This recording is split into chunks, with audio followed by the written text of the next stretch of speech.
If you're wondering if your personal information and data has been breached or if it's at risk, the answer is absolutely yes. Unless you've lived underneath a rock since the day that you were born, chances are your information is at risk every single day. Let's talk about some ways that you can keep your personal information safe moving forward.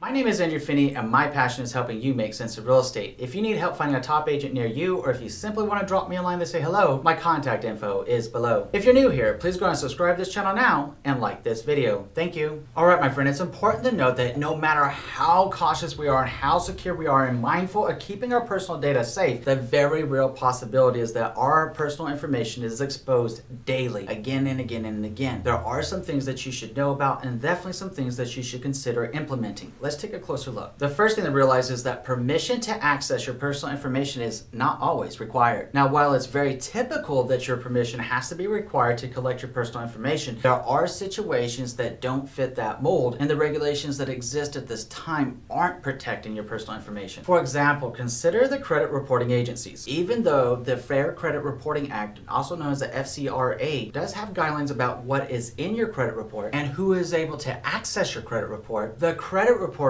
agencies known as the CRA aren't necessarily bound to those rules and don't need your permission to be able to collect your personal information and sell it to the highest bidder. The key takeaway here in the land of the free is that you do not have the right to not have a credit report. Which brings us to the second point, and that's data vulnerability. Now, it's entirely possible you've heard of the high profile cases of data breaches with Equifax, with the Target issues, and other accounts that were hacked. The reality is that the reason that we hear so much information is because of the size of the corporations involved, but they're far from the only ones being hacked. The truth is that hackers are becoming increasingly sophisticated of how to scam, spam, and take your information. In fact, the Privacy Rights Clearinghouse estimates that over 10.2 billion, and yes, billion with the letter B, capital B, billion, 10.2 billion. In other words, more accounts than the total sum of everybody living on this planet right now. 10.2 billion records have been compromised since 2005. And the scary thing is, those are just the breaches that have been made public and that we know about, which causes many of us to wonder, what are the things that we can do to protect ourselves? So the third point is how to protect yourself from identity theft. The reality is that since we are not storing or collecting our own personal information and they're being stored and secured on the sites that we purchase from, on the sites that we use, underneath what's called their DMCA, the EULA, also known as the End User Licensing Agreement, and also those little terms and the conditions of legalese that they sent to us known as our privacy rights. Yeah, I'm talking about those ones. You know those places, Facebook, Instagram, all of our social media accounts, everything that we use to shop online and everything. Yeah,